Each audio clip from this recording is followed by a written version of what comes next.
Confesso que eu não queria pregar isso não. Comecei a estudar ontem e o Senhor já me confrontou no meio do estudo. Eu lembrei de quando eu estava na presbiteriana, recém-convertido, e muito tempo depois também. E eu via o pessoal pregando e eu continuava no meu pecado. E eu lembrava que o Senhor me lembrava o texto relacionado ao meu pecado na Bíblia. Quando eu pensava nisso, eu fazia vista grossa para o versículo, porque eu sabia que eu não conseguia sair daquele pecado. E aí eu segui a vida. Ele foi me libertar do pecado recentemente, porque eu fiz vista grossa há muito tempo. E esse aqui é uma das palavras que a gente faz vista grossa hoje, sem perceber. E aí ele me confrontou ontem quando eu estava estudando. Eu falei, não é assim. Não está certo isso. O que esses autores estão falando não é desse jeito. Não se aplica na minha vida desse jeito. Eu fiquei incomodado com o que eu estava estudando, porque estava parecendo um legalismo. Eles estavam querendo colocar uma regra, aparentemente, no que a Bíblia está dizendo, para a gente fugir de um tipo de erro. E isso me incomodou, porque é uma prática que eu sempre tive. E para mim estava tudo certo. E eu fui dormir incomodado ontem e acordei hoje meditando. E na meditação o Senhor me aprofundou. Ele me mostrou que não é só o que está escrito onde eu li, é o que Ele quer para nós. E o que eu vou passar para vocês é o que Ele tem para nós. É mais profundo do que o que eu li, que eu estudei. Então eu peguei o conteúdo que eu estudei e aprofundei ele, que o que eu li não chegou tão fundo. E aí eu entendi o que ele quis dizer, e eu entendi que é para nós, para a gente aplicar hoje. Então eu peço para vocês não terem a mesma postura que eu tive quando a palavra foi dita, porque a gente se acha incapaz de abandonar algumas coisas, e aí a gente rejeita algumas palavras. Não faça isso. É uma pureza que Ele está querendo que a gente tenha nesse jejum, com um propósito maravilhoso para nós, mas a gente tem que obedecer. Se a gente quiser que Ele dê a glória, que a gente veja a sua glória, a gente tem que estar puro. E hoje Ele me moveu a uma pureza que eu achei que eu tinha e que eu não tinha. E eu não tinha porque Ele mostrou um ídolo novo que eu não tinha visto na minha vida hoje de manhã. Para você ter ideia de quanto ainda a gente precisa ser purificado. Então vamos ler o texto primeiro de 2 Pedro 1, 3 e 4.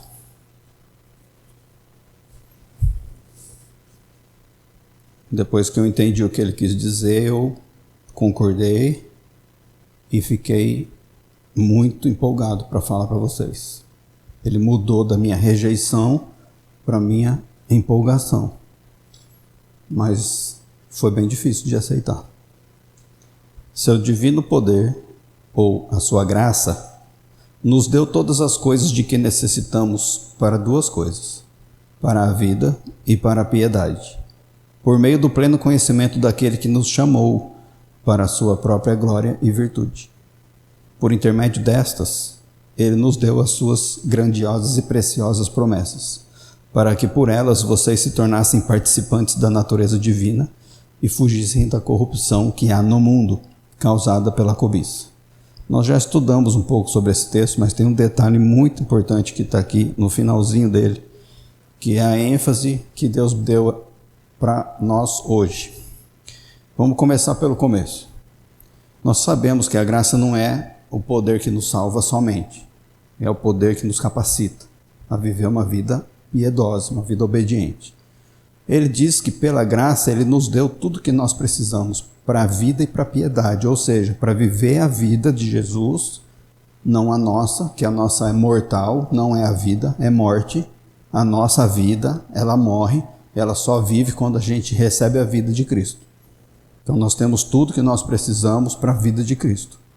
E também para a piedade, que é a vida obediente.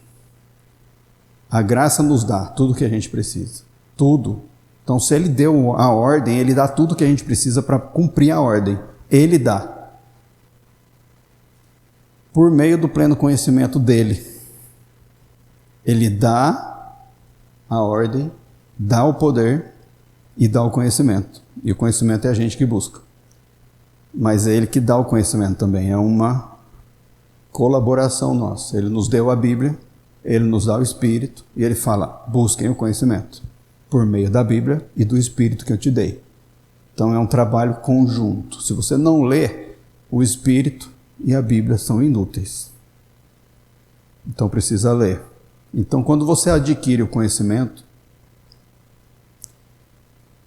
ele te dá o que você precisa para viver uma vida piedosa. Para a sua própria glória e virtude. É uma vida piedosa para isso, para duas coisas, para a glória dele e para a virtude dele. Como é que a glória dele, você entende? É a essência dele. A glória é o esplendor revelado. Ele quer que a gente tenha acesso a isso, para a sua própria glória, para que a gente se achegue a essa glória revelada, como aconteceu no Monte Sinai. E virtude. Enquanto a glória é essa revelação da sua essência, o seu brilho, a sua majestade, a sua presença, é quem Deus é, a virtude é o poder, é a excelência moral em movimento. A virtude é o movimento perfeito, poderoso de Deus. É a expressão prática dos seus atributos. Então a glória é o que ele é, a virtude é a exposição pelo poder da sua essência moral perfeita. É como se Deus fosse o início e o fim, glória e glória. Nós fomos criados da glória de Deus. Ele criou todas as coisas. Então da glória dele, tudo foi criado. E no final, quando tudo será consumado, vai tudo voltar para a sua glória. A maioria vai ser rejeitada. E uma pouca parte, a igreja, vai entrar na glória. A glória de Deus é a revelação de quem Ele é, por meio das coisas criadas, e que tudo será consumado nele. Nós vivemos de glória a glória, da criação até a glorificação na glória. E o meio? O meio é a virtude. A virtude de Deus, ela é a revelação da sua glória em movimento. Quando o poder de Deus mostra a sua moralidade perfeita, mostra a sua glória em movimento. Isso é virtude. É o que emana da grandeza da sua glória. Por exemplo, Deus é glorioso e Ele disse, haja luz. O movimento criador revelou a sua virtude. É a virtude reveladora da sua glória. Deu para entender? Glória é o ser. Virtude é o ser em movimento revelador. Então, quando você imagina se você fosse um anjo e você visse o Criador criando o nosso mundo. Você via a glória dele estática, como um ser glorioso. E aí você ouve uma voz, haja luz. E aí sai dele poder, criador. E isso que sai dele é virtude. E aí as coisas foram criadas. Isso é glória e virtude. Vou ler de novo então. 2 Pedro 1,3. Seu divino poder nos deu todas as coisas de que necessitamos para a vida e para a piedade, por meio do pleno conhecimento daquele que nos chamou para a sua própria glória e virtude. Resumindo, Ele te deu a Bíblia e Ele te deu o Espírito Santo. E Ele te dá a capacidade mental, inteligência e saúde para você ler a Bíblia e pela inspiração do Espírito Santo, você ter o conhecimento dEle. Esse conhecimento dEle te dá tudo o que você precisa, tudo, recursos espirituais e materiais, recursos para o corpo, para a alma e para o espírito, tudo que você precisa para viver uma vida obediente, vida piedosa. para que você tenha acesso à glória dele e à virtude dele. Por intermédio, no 4, por intermédio estas quais? A glória e a virtude. Por intermédio da glória e da virtude que você tem acesso, pelo conhecimento que você vai desenvolvendo de Deus, por meio da vida piedosa que você vai tendo, ele nos deu as suas grandiosas e preciosas promessas. Você pega as 8.000 promessas bíblicas, e se você vive isso, você tem acesso às preciosas e grandiosas promessas. Para que por meio dessas promessas, vocês se tornassem participantes da natureza divina. Aí ele levou para outro nível. Não é mais você ter acesso à glória e à virtude, é você participar da sua natureza. E fugissem da corrupção que há no mundo, causada pela cobiça. Então são duas coisas que ele nos dá que são a essência da vida perfeita. Participação na natureza dele e fuga da corrupção. E essa é a nossa mensagem de hoje. Fugir da corrupção.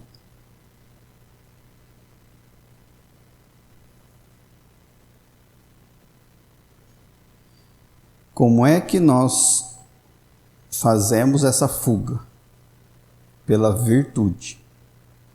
Olha o versículo 5.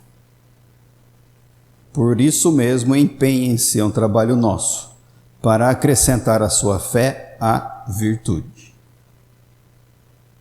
É para o poder do alto ser acrescentado à sua fé, ao que você crê. Essa virtude, que é a manifestação da glória de Deus, ser sua, para você ser um canal de brilho, de poder, de autoridade pro mundo nas trevas.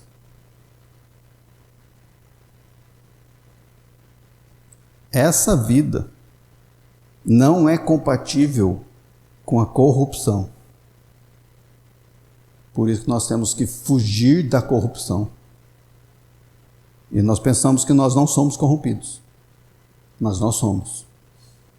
Dependendo do que a gente pensa, ouve, recebe do mundo, o que a gente lê, a gente aceita a corrupção sem perceber. Tudo causado pela cobiça, que nós vimos que é um desejo carnal pelo mundo, pelas coisas agradáveis que nos seduzem, arrastam, fisgam. Tudo causado pela cobiça. Então a gente primeiro renuncia aos desejos do mundo, porque Deus quer que a gente tenha acesso a tudo isso. E essa é a parte chata para nós, renunciar aos nossos desejos. Por que que ele quer?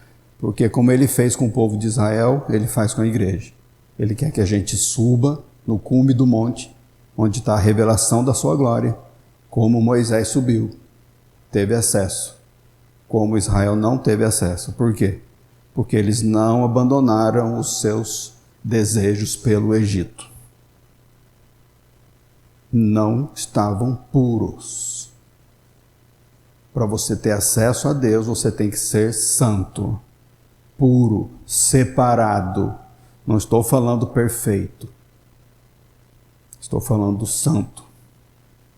O separado. Então você não se contamina com a impureza, com a corrupção do mundo. Quer ter acesso à glória de Deus? Você vai ouvir essa palavra. Vai remoer na carne, mas vai aceitar. Não quer ter acesso à glória de Deus? É possível não ter acesso. Vai viver a vida dos israelitas do Egito, que saíram de lá com o Egito no coração e morreram no deserto. Cada um toma a decisão que quiser. Então, não rejeitem a palavra e encarem a corrupção que a gente recebe. E ela é pior do que a gente pensa. Por quê? Porque a gente vive num mundo corrompido. E ele funciona por meio de padrões. Quais são os padrões do mundo? São padrões moldados à imagem do seu rei, do seu Deus. Qual é o Deus do mundo? 2 Coríntios 4:4. O Deus desta era cegou o entendimento dos descrentes, para que não vejam a luz do evangelho da glória de Cristo, que é a imagem de Deus. Ele é o inimigo da igreja, Satanás. Ele é o Deus desta era. E se você olhar todos os sistemas mundanos, são todos corruptos. Todos. Fiquei sabendo, vocês viram a notícia, quem viu, que o Itaú estava cobrando taxas indevidas de muitos, se não todos, quase todos os seus clientes. Porque o sistema do mundo é corrupto. Se você olhar para o sistema de saúde, ele é corrupto. Sistema político, nem se fala. Sistema financeiro é corrupto. Sistema educacional é corrupto. Dizem que tem 80 milhões de reais que foram desviados da educação de Londrina. E mesmo se não houvesse desvio, a corrupção do coração humano atinge o sistema inteiro. Porque o mundo é corrupto. O mundo tem um Senhor, o Deus dessa era. E ele cega o entendimento das pessoas, para que não vejam a luz que expõe essa corrupção, a luz do Evangelho da glória de Deus. E vejam Efésios 2, de 1 a 3. Vocês estavam mortos em suas transgressões e pecados, nas quais costumavam viver, quando seguiam a presente ordem deste e o príncipe do poder do ar, o espírito que agora está atuando nos que vivem na desobediência. Vocês estavam mortos em suas transgressões e pecados, nos quais costumavam viver quando seguiam a presente ordem deste mundo,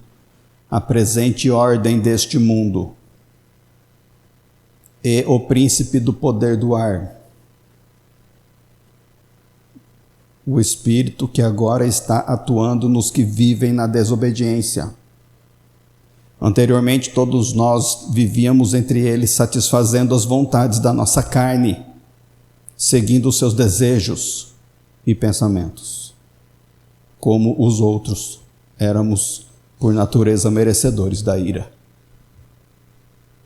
Será que não estamos assim?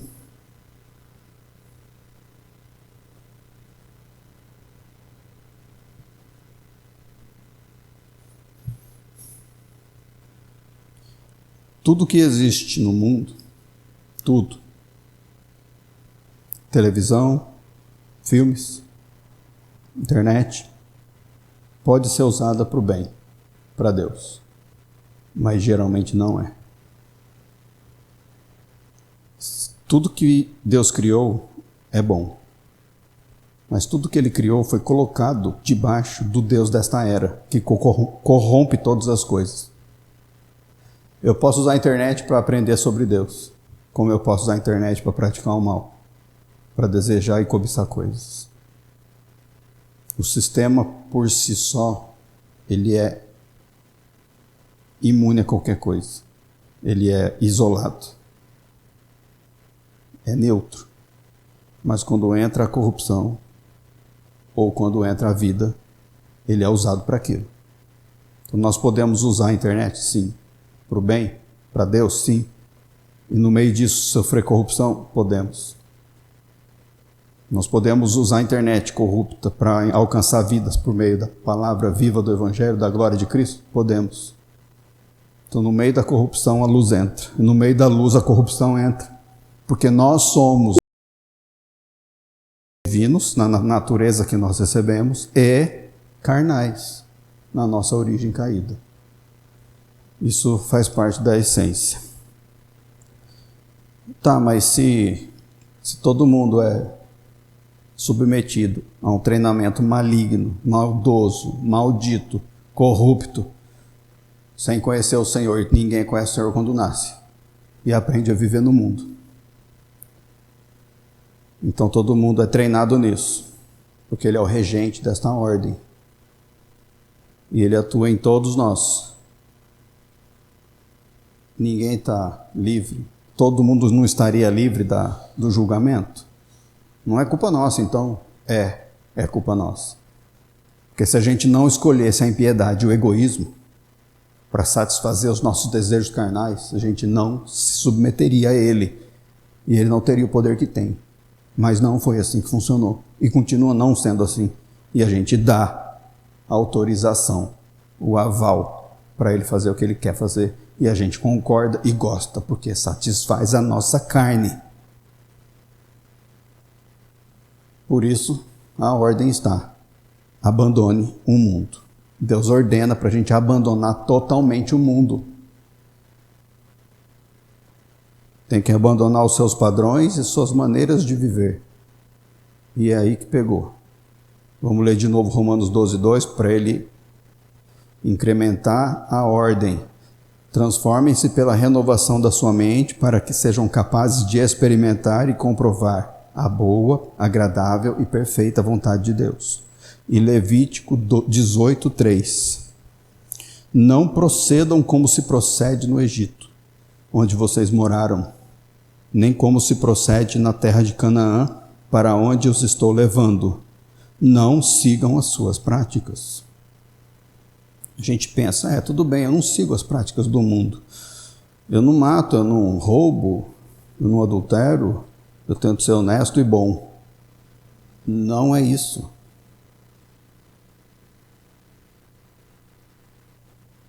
Não é isso. O mundo está condenado.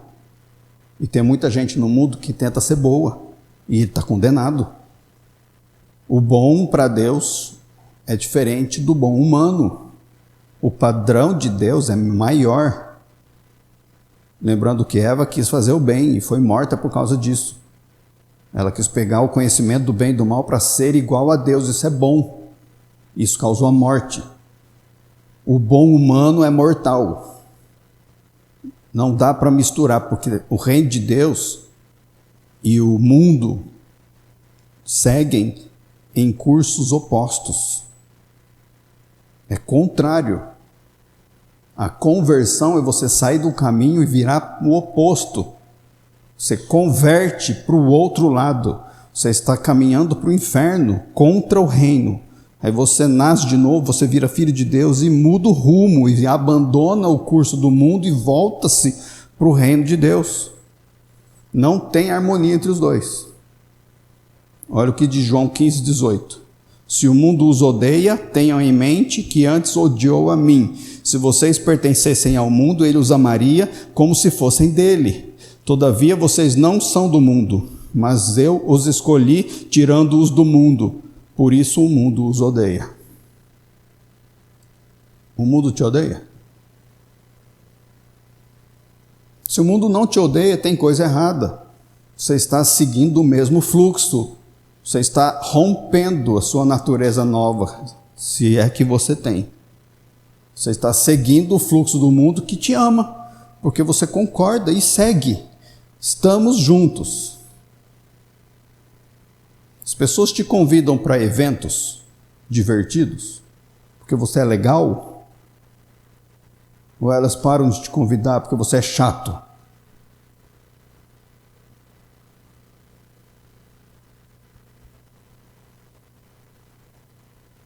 Ele escolheu a gente, a igreja, e tirou ela do mundo. Tirou ela do padrão de vida, da maneira de viver do mundo. É por isso que o mundo nos odeia. Eu chego e peço uma nota fiscal de um pão que eu comprei. Veja a cara feia do atendente, principalmente se for o proprietário da padaria. Por que está pedindo nota? Vou ter que pagar imposto. Eu peço porque eu obedeço, dê a César o que é de César. Não seja desonesto, não roubarás. Submeta-se à lei dos homens e submeta-se à lei de Deus. É questão de reino. Se for para eu ter prejuízo roubando o governo, eu vou ter prejuízo. Porque a minha provisão não vem do governo, não vem do meu trabalho, não vem do meu negócio, do meu patrão. Minha provisão vem dos céus. ou eu não creio nisso e eu sou do mundo. Aí o padeiro me olha com ódio, porque eu pedi nota fiscal. Sinto muito, seu padeiro. Quer aprender a receber recursos dos céus? Eu posso te mostrar como é que faz. Se arrepende do seu pecado, da sua ganância, da sua falta de fé. Isso vai criando inimigos. Por isso que ele disse que o mundo nos odeia. São nas pequenas coisas. E tem coisa pior do que isso ainda. Só que não acontece isso na igreja. A igreja busca se encaixar no mundo. Ela evita conflito. A igreja é covarde. Para que fazer isso? Para quê? Não precisa tanto. Deus não é tanto assim. Quem sabe se eu amar a pessoa, se eu apoiar ela, se eu falar para ela que eu estou com ela, que o governo é ladrão mesmo, que é injusto, são corruptos e roubam o dinheiro do imposto dela, ela vai me ver como alguém que ama ela e vai conhecer o Jesus que ama. Aí a gente distorce a palavra de Deus, levando uma missão humana para convencer alguém de Jesus falso.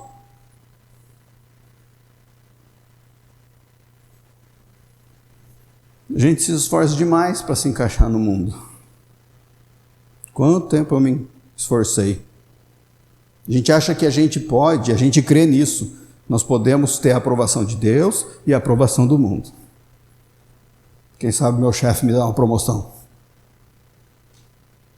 Se você for de Deus, você pode ser perseguido e perder o emprego. Vai querer arriscar? Pois se você manter a sua vida, você a perderá. E se você perder a sua vida por causa dele, você a ganhará. Escolhe a vida que você quer ter. Ou você quer se encaixar num lugar ou no outro, não dá para se encaixar nos dois. A igreja primitiva era completamente diferente da sociedade que a circundava na época, que a cercava. Tem alguns historiadores não cristãos que escreveram sobre a igreja e relatam que eles viviam em obediência às leis, mas ultrapassavam em muito as leis humanas, por causa do estilo de vida deles.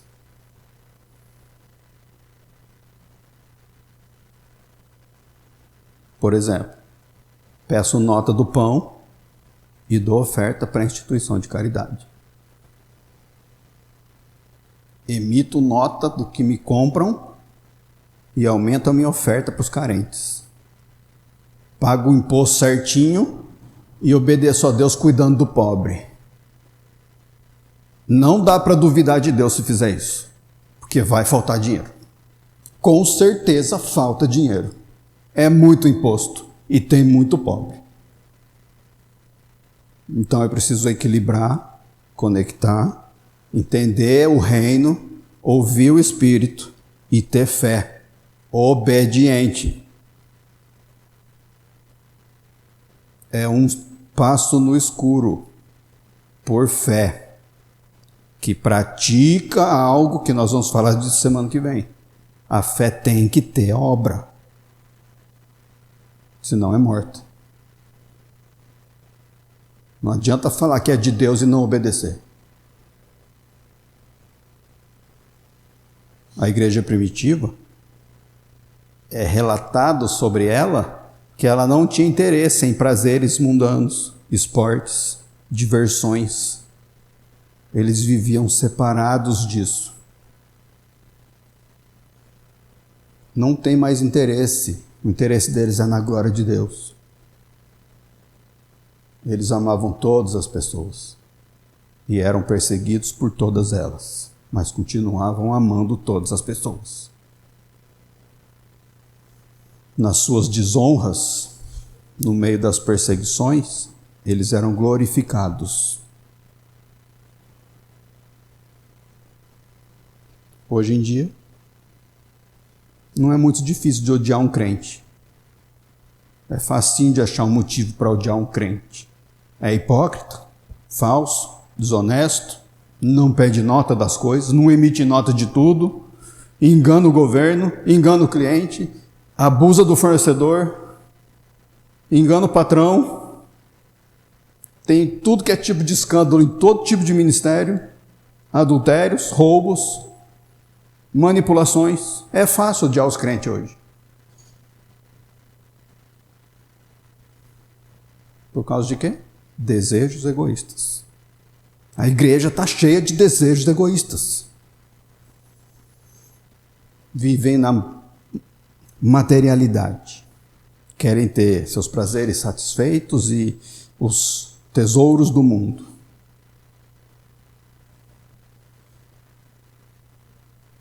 E nós? Quando eu li essa mensagem que eu ia pregar hoje, ontem, que eu falei que eu não queria pregar, eu fui descansar um pouco e liguei a TV. Comecei a ver o Hobbit. Filme premiado, bom, fantasia. E eu comecei a ficar incomodado.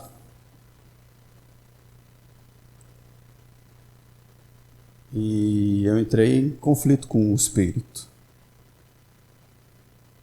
E eu já tinha lido, meditado sobre essa rejeição aos padrões do mundo. E eu continuei e terminei o filme. É 3 horas de filme. E eu terminei como se eu tivesse visto pornografia. Eu estava angustiado, oprimido, minha paz sumiu. Só voltou quando a gente veio aqui orar. Como se eu tivesse pecado um pecado de pornografia. Eu vi um filme. Porque os nossos filmes são divertimentos para o reino de Deus ou para a carne. Eu tenho maturidade para discernir o mal e o bem do filme. Tem coisa que Deus fala comigo por meio de muitas coisas que eu vejo na televisão, por exemplo, ou na internet. Mas eu fui confrontado nessa vez. E eu fiquei meditando por quê? Porque o mundo quer esse tipo de divertimento. Por que que eu quis? Por que que eu quis o que o mundo produz e por que que eu quis o que o mundo quer?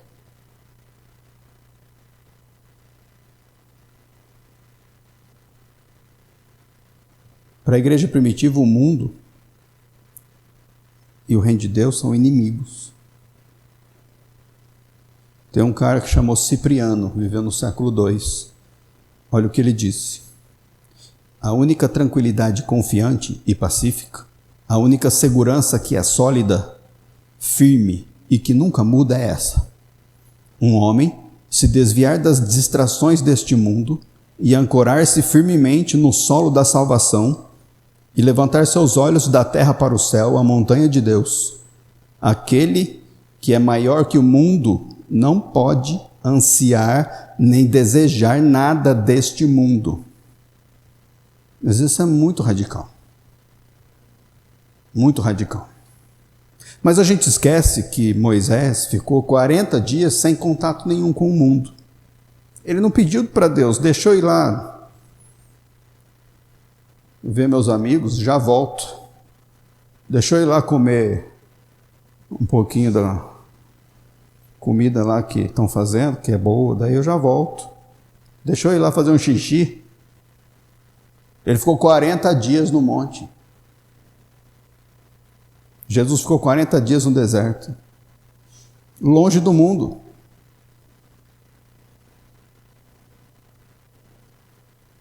Olha o que Tiago diz sem meias palavras, em Tiago 4,4. Adúlteros, vocês não sabem que a amizade com o mundo é inimizade com Deus? Quem quer ser amigo do mundo faz-se inimigo de Deus. Tiago 4,4. E aqui é importante dar uma parada e a gente pensar que existe uma cultura. A cultura do mundo, ela é maldita. E a igreja tem a opção de ser uma contracultura ou uma subcultura. A contracultura é a igreja primitiva. Era contrário aos sistemas do mundo, ao pensamento do mundo, às maneiras de viver do mundo. Tinha um estilo de vida que rejeita ou se opõe aos valores do mundo. aos padrões dominantes. Quem já comprou camisa da seleção? Padrão do mundo. Ah, não posso torcer? Não.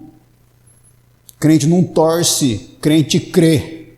E não dá para crer na seleção. Aí você vai ficar lá assim, vai jogador, vai jogador. Aí quando o outro estiver ganhando, tiver um pênalti, você vai ficar jogando uruca, vai errar, vai errar, vai errar. Nossa, que pureza. De vez em quando eu paro para assistir 10 minutos de futebol. Sabe o que eu vejo? Violência, desonestidade.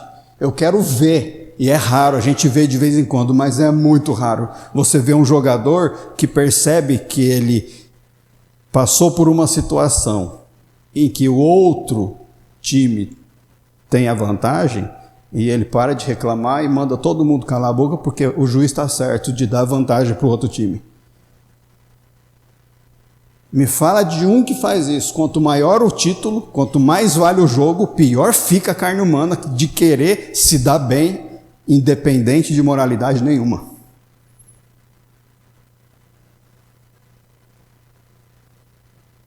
E a gente entra nessa e torce. E isso está certo, e xinga o juiz ainda. Um pastor, meu primeiro pastor, fui na casa dele, ele estava vendo um jogo de futebol, que ele chegava a chutar o ar torcendo para o Corinthians. Gritava, não ficava com a bunda no sofá de tanta ansiedade para o timão ganhar. Mundo. Paixão mundana, idolatria. Dentro da igreja, num líder que devia ser puro, que devia estar buscando a glória de Deus, abandonando esses desejos pecaminosos. Atos 2,40. Com muitas outras palavras, os advertia e insistia com eles: salvem-se desta geração corrompida. Isso é ser contra a cultura. Eu não me meto com isso, eu não ponho meus olhos nisso, eu não escuto, não quero saber, não vejo notícia. Isso daí não tem o meu tempo. Meu tempo é curto, daqui a pouco eu morro e eu não vou ter visto a glória do Senhor enquanto eu estou vivo. Se eu não quero ver a glória do Senhor aqui, por que Ele vai me deixar ver a glória dele lá? Eu quero ser contra a cultura e não subcultura. Sabe a subcultura? Quando eu sou parte da cultura, mas eu também estou parte da igreja, eu abraço os dois. É o Egito que ganhou o bezerro de ouro. Não, eu sou de Deus, eu sou israelita, Deus me libertou do Egito, mas esse Deus aí eu não conheço, então eu vou fazer um Deus que me parece com os deuses do Egito, porque daí eu posso, nossa, que perfeição deliciosa, agora que maravilha, eu consigo viver a vida de um israelita com os valores que eu tinha no Egito. Com os deuses que eu tinha no Egito. Olha aí o meu bezerro. Esse é o Yahvé. Encaixou, contaminou, idolatrou, adulterou. Entrou na corrupção. Nós somos membros da igreja, estamos submissos à cultura. Cultura do mundo. Não somos tão separados e santos assim.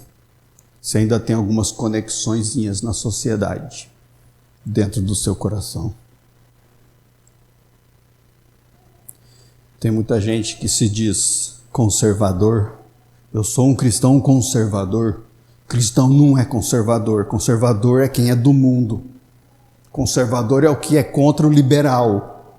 Nós não somos conservadores e não somos liberais. Nós somos do reino de Deus. Olha o que Paulo disse em 1 Tessalonicenses 5,22. Afastem-se de toda forma de mal.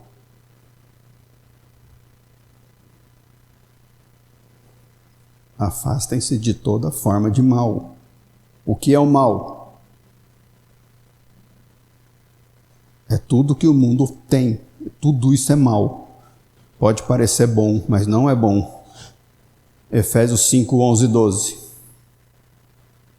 Não participem das obras infrutíferas das trevas.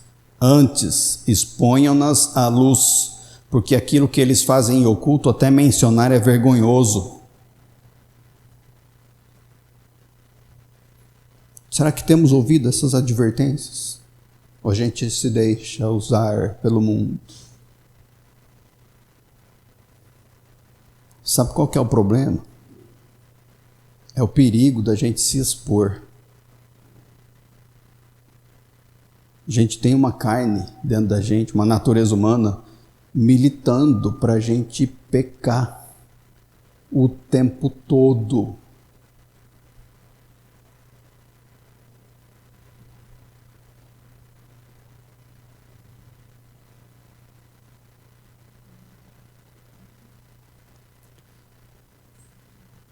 Eu percebi isso ontem no filme.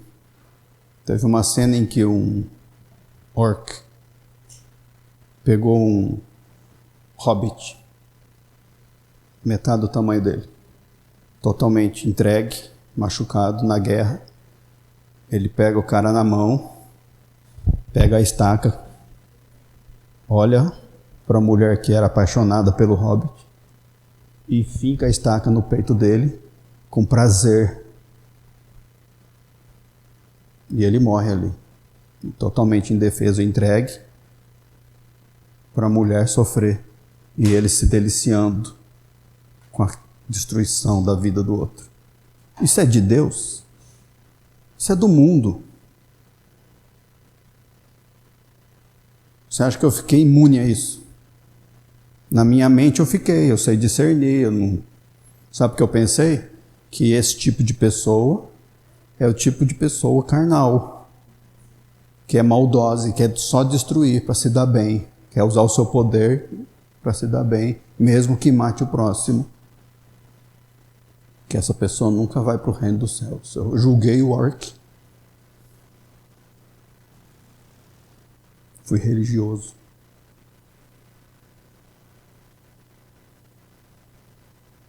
Foi uma cena de filme. Sem problema nenhum, é uma diversão. Meditando hoje, eu entendi o que o Senhor estava me mostrando. Que eu me deixei contaminar. A minha carne se levantou e ela não fica parada, ela se move na direção do pecado. Deixa eu dar uma pausa aqui que eu tenho que desligar a temperatura ali.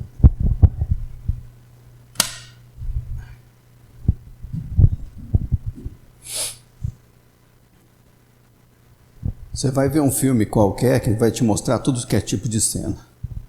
Tem alguns filmes classificados para 12 anos de idade que não são mais cenas para 12 anos. Tem violência, engano, ódio, malícia, até sensualidade nesses filmes. Imagina-os para adulto. Se você pegar um filme desse e mostrar para um crente dos anos 40, ele fica escandalizado com isso. Como é que pode alguém fazer uma cena dessa? Quando eu fazia teatro, perguntei para um pastor, um dos anciãos da presbiteriana que eu estava, ô pastor, como é que faz para a gente fazer uma cena, um filme, uma peça, sem agredir o reino de Deus com a maldade, a violência e os palavrões? Ele falou, dá para fazer. E eu não entendia como. Então, se não dá para fazer, não participe. Eu terminei o meu curso de teatro, participei de algumas coisas e percebi que a área de teatro e cinema é corrompida.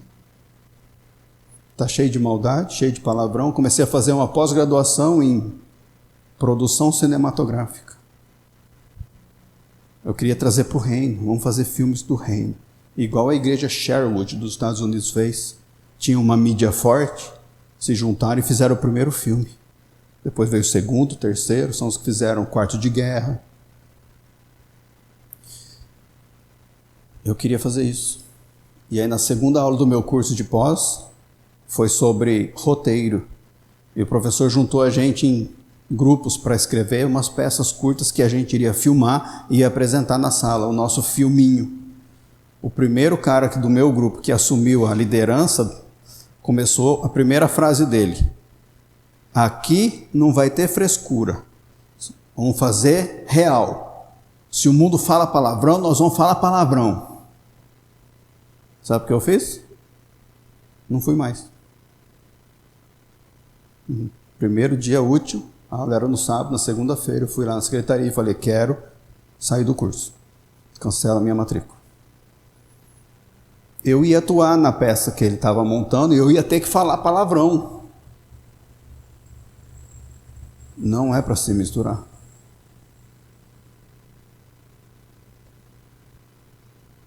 Se você pegar um filme de hoje e levar para os anos 40, você vai escandalizar todo mundo.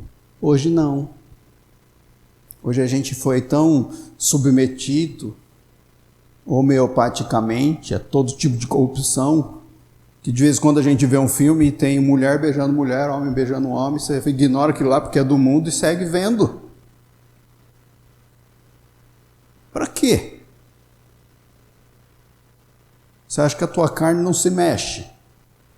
Nem que seja na revolta, na indignação. Para quê? Submeter a sua carne a isso. Nós realmente somos governados pelo reino dos céus? Ou pelos desejos por outras coisas?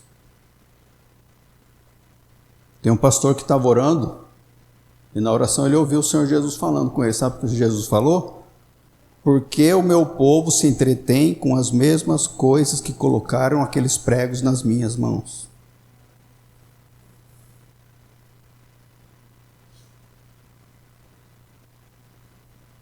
Você sabe se os criadores hollywoodianos, os treinadores dos times, os grandes executivos das empresas que você consome, conhecem os princípios do reino? E fazem tudo o que sai deles de acordo com isso? Nós sabemos que não é assim. Por que a gente aceita sem discernimento? Deus não mudou. A sociedade mudou. E a igreja mudou junto. A igreja é ligada à cultura, não ao reino. Não abandonou os desejos do Egito. Não totalmente.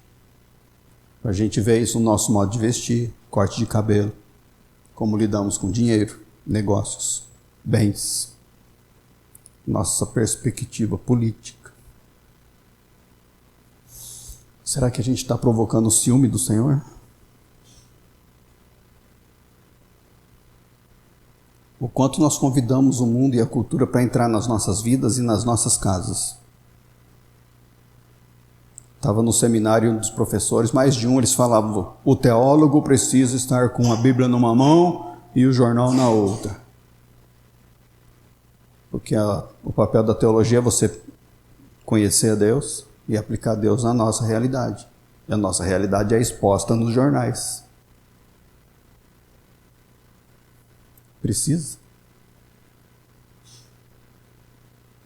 O que é que eu vou fazer com relação ao Flávio ter visitado o Trump?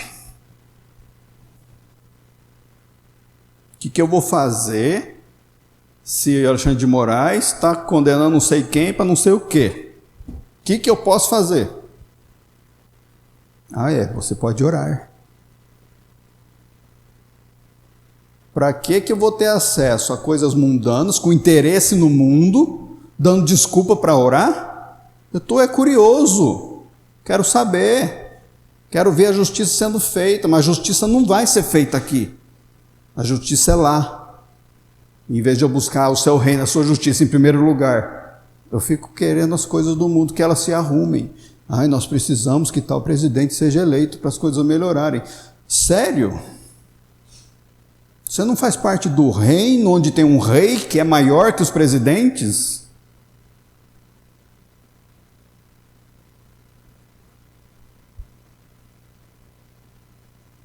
Quantas vezes você vai na casa de um crente e vê imagens de personalidades ou personagens presos nas paredes? Homem-Aranha, Mulher Maravilha. Não era nem para a gente saber quem são. Você sabe o nome do pai de Davi? Mas você sabe quem que é o Hulk.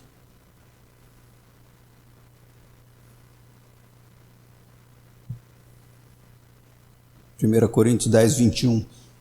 Vocês não podem beber do cálice do Senhor e do cálice dos demônios. Não podem participar da mesa do Senhor e da mesa dos demônios. Porventura provocaremos o ciúme do Senhor? Somos mais fortes do que Ele?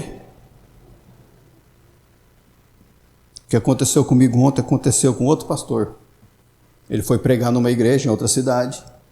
Depois ele dormiu, acordou, foram ter um tempo de comunhão, almoçaram juntos. E antes de ele pegar o voo para ir embora, com a família dele que foi junto, eles resolveram assistir um filme. Com categoria de 12 anos. Filme bom, básico. E aí no começo já apareceu uma cena de violência. E aquilo, o espírito dele já foi incomodado, como o meu foi ontem. Ele continuou vendo o filme, ignorou o alerta. Lá para frente no filme, o personagem lembrou daquela cena e mostrou de novo. E nesse momento o filho dele entrou na sala e viu aquela cena de violência. Saiu correndo para o colo da mãe que não estava vendo o filme. Ele terminou de ver o filme, se despediram e foi embora. Depois em casa a mulher dele perguntou: o que é que você fez? Por que é que você viu aquele filme? Sabia que o nosso filho chegou para mim com medo, assustado e perguntou: aquele filme é mesmo de classificação de 12 anos? Como é que o papai consegue ver um negócio desse? Ele pediu perdão para o filho, para Deus, para a mulher e para os irmãos que estavam com ele. Que ele tinha que ter rejeitado aquilo lá e salgado o lugar.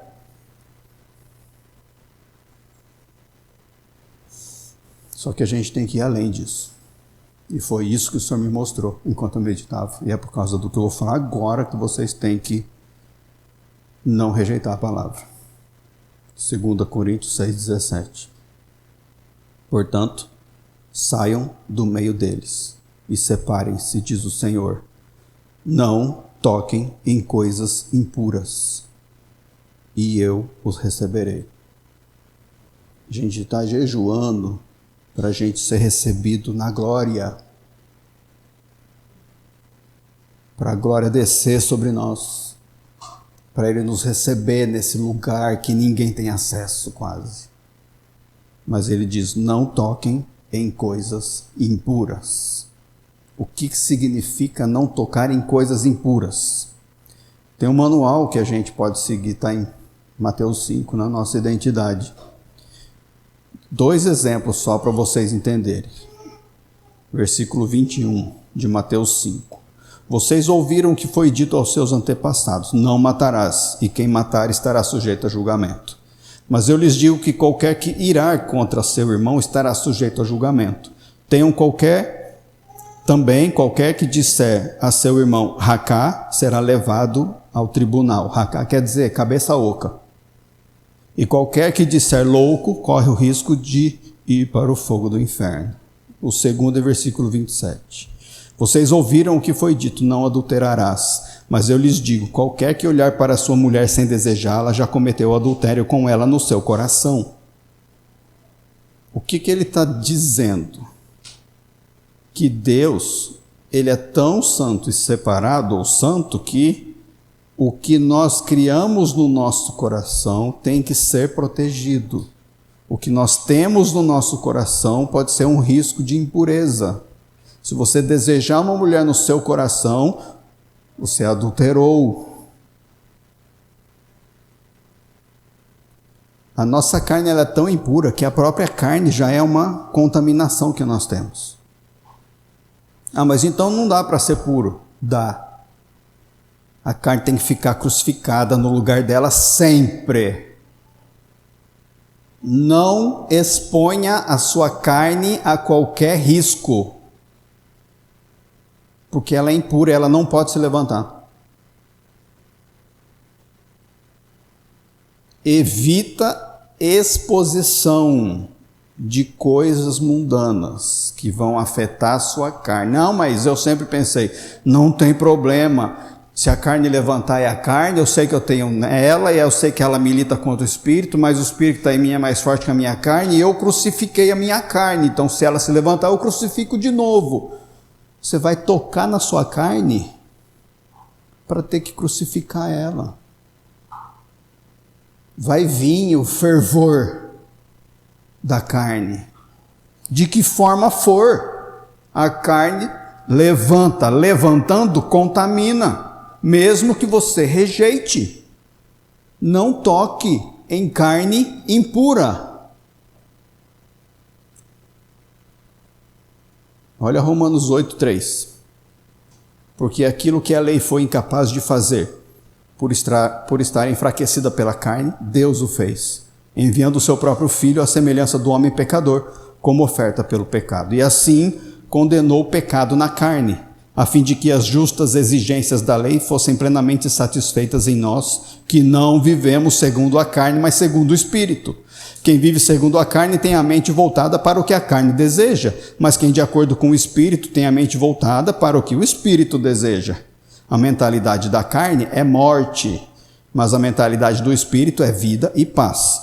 A mentalidade da carne é inimiga de Deus porque não se submete à lei de Deus, nem pode fazê-lo. Quem é dominado pela carne não pode agradar a Deus. Agora vai no versículo 13. Pois se vocês viverem de acordo com a carne, morrerão. Mas se pelo Espírito fizerem morrer os atos do corpo, viverão.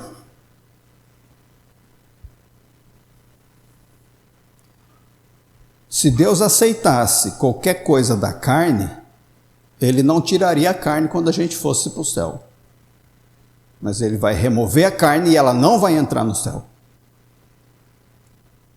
Sinal que Ele não aceita ela aqui também. Por que que a gente aceita? Por que que a gente gosta de dar brecha para a carne se levantar?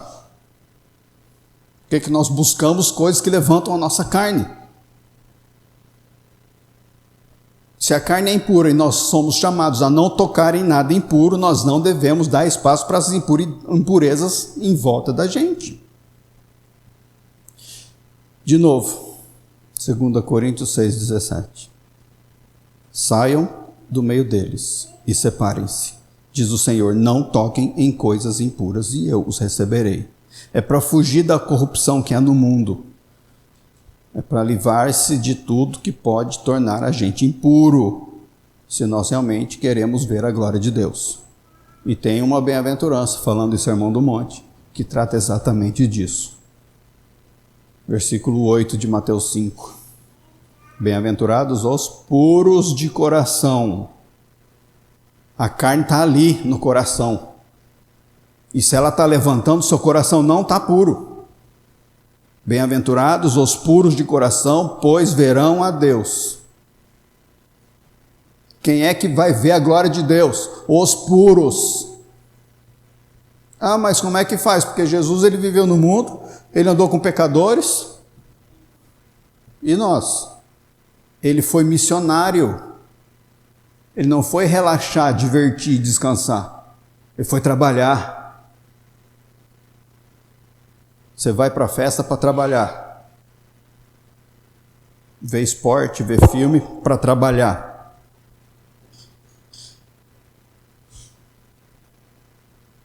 Sabe onde que a gente descansa? Mateus 6,31. Havia muita gente indo e vindo, a ponto de eles não terem tempo para comer. Jesus lhes disse, venham comigo para um lugar deserto e descansem um pouco. Longe do mundo, é ali que está o nosso descanso. O deserto é o quarto secreto. É o reino de Deus que habita no seu coração. É ali que você descansa, é na pessoa de Cristo. Ele é o nosso Shabá, o nosso sábado de descanso permanente todos os dias da semana. Você não precisa de diversão mundana, não precisa de entretenimento, não precisa da cultura do mundo, não precisa do sistema, não precisa do dinheiro do mundo.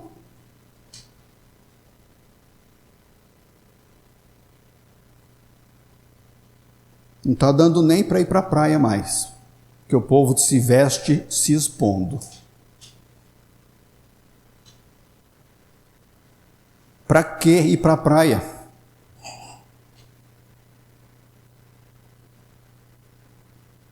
Nem piscina está dando. Não vai. Aí eu estou falando, vai parecer legalista. Não. Tudo é permitido, nem tudo convém. Você pode fazer o que você quiser, desde que a sua carne não te torne impuro. Se você não consegue lidar com isso, para que arriscar? Não, mas eu sou maduro. O que está de pé, cuide para que não caia. Deu uma bobeirinha, não está vigilante, sobe, caiu. Está impuro de novo. O Senhor não vai cobrar você de cair. O Senhor vai cobrar você de ter tocado no que é impuro. E não vai te deixar chegar perto da glória. Por causa do seu desejo, da sua cobiça.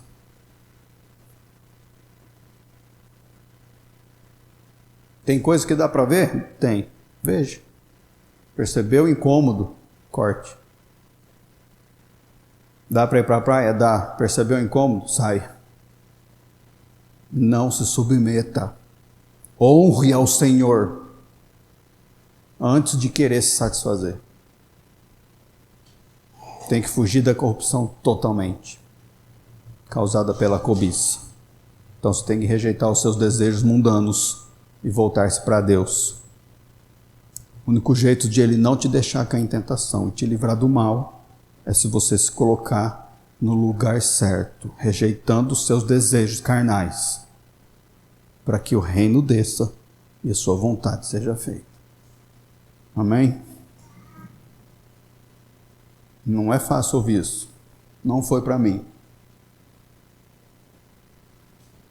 Agora tem que ter uma atitude.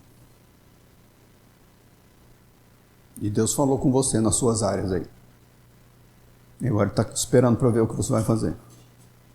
Não faça como eu. Fiz muito tempo e rejeitei as palavras que o Senhor me falava, porque eu achava que não conseguia me livrar do problema, do pecado, do vício. Não faça como eu. Se não consegue agora, se prostre, clame, Ele vai te dar a graça com as preciosas promessas, com o conhecimento de Deus, para você poder ter uma vida piedosa e obediente. A gente está aqui para ajudar um ao outro nisso. Vou perguntar para vocês, daqui para frente, o que é que Deus falou com você? O que é que você tomou de atitude? Ele quer uma igreja avivada. E para Ele dar uma igreja avivada, a gente tem que chegar na glória. Como Moisés subiu no monte e voltou com a face brilhante. Mas para a gente chegar lá, a gente tem que se purificar.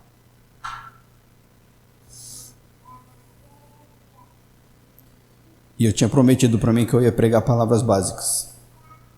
Mas Ele não deixa. Porque Ele quer a igreja pura. Então, se você não entendeu, vê de novo no YouTube. Converse comigo. Se você entendeu, anda com a gente. Vamos lutar junto contra isso. Em oração, em jejum, na palavra, intercessão uns pelos outros, exortação. Tudo que a gente tem de ferramentas são as nossas armas espirituais. Amém? Vamos orar, ficar de pé.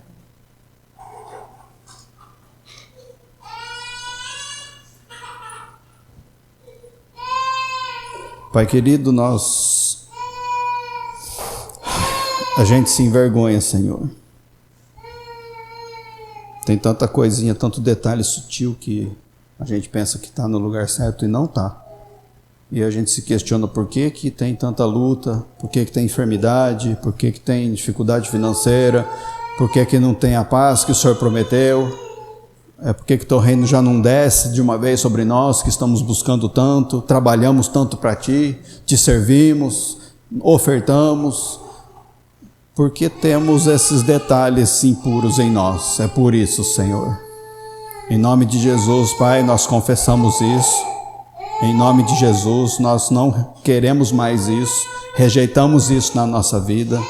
Em nome de Jesus, Espírito Santo, toma conta de cada um de nós, confirma essa palavra em cada coração nosso e que haja nos nossos corações, junto com o nosso movimento de virtude, no seu poder manifestando a sua glória nas nossas vidas, para a gente realmente ser liberto, se libertar enquanto somos libertos.